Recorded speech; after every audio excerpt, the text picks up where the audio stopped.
కేంద్ర ప్రభుత్వం ప్రవేశపెట్టిన రైతు కార్మిక వ్యతిరేక చట్టాలను రద్దు చేయాలని ఐఎఫ్టీయూ జిల్లా నాయకులు ఎస్ బాలరాజు డిమాండ్ చేశారు. రైతు కార్మిక సంఘాల ఐక్యవేదిక పిలుపు మేరకు ఎమ్మిగనూరు పట్టణంలో బైక్ ర్యాలీ నిర్వహించారు.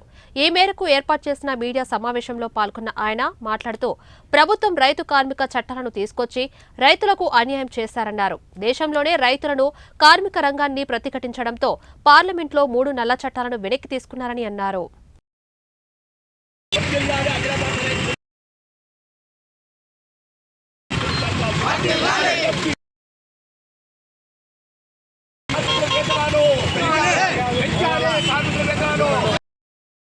రైతులు పండించిన పంటలకు గిట్టుబాటు ధర లేక రైతులు ఇతర రాష్ట్రాలకి ఇతర జిల్లాలకి వలసపోతున్నారు.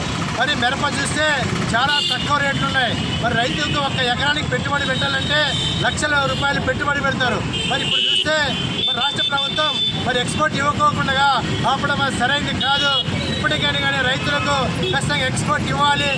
ఖచ్చితంగా 25,000 రూపాయలు మిరప పంటకు ఇవ్వాల్సిన అవసరం ఎంతైనా ఉందని తెలియజేస్తున్నాం. లేని పక్షంలో పెద్ద ఎత్తున ఆందోళన కార్యక్రమం చేస్తాం. అదేవిధంగా కార్మికులకు నల్ల చట్టాలను తీసుకొని రావడం జరిగింది. లేబర్ కోర్టు 4 కోట్లు తీసుకొచ్చి ఈ రోజు వరకు రాకుండా మరి అట్లే కాలయాపన చేస్తుంది కేంద్ర ప్రభుత్వం అయితే.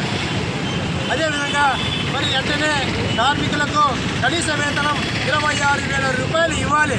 మరి వాళ్ళు రెగ్యులర్ చేయకుండా కాంట్రాక్ట్ని అవుట్సోర్సింగ్ కార్మికులను వెంటనే రెగ్యులర్ చేయాలి.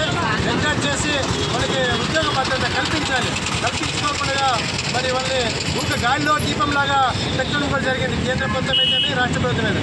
అదేవిధంగా భవన నిర్మాణ కార్మికుల విషయానికి వస్తే మరి గత ప్రభుత్వము భవన నిర్మాణ కార్మికులది నిధులు ఉంటే ఆ నిధులంతా వాడుకుని కట్టి దాన్ని ఉత్తగా చేసిపోవడం జరిగింది.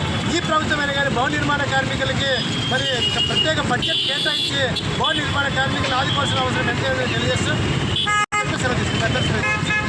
ప్రతిపక్షంలో ఉన్నప్పుడు కూటమి ప్రభుత్వం అనేక రకాలుగా హామీలు ఇవ్వడం జరిగింది. మరి కూటమి ప్రభుత్వం అధికారంలోకి వచ్చి సంవత్సరం కావస్తుంది. రైతాంగ సమస్యలపై నిర్లక్ష్యం చూపుతున్నారు కాబట్టి ఈ నిరసన కార్యక్రమాన్ని రాష్ట్ర వ్యాప్తంగా చేపట్టడం జరిగింది.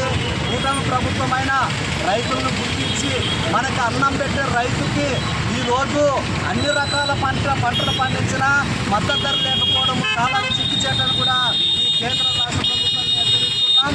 మరి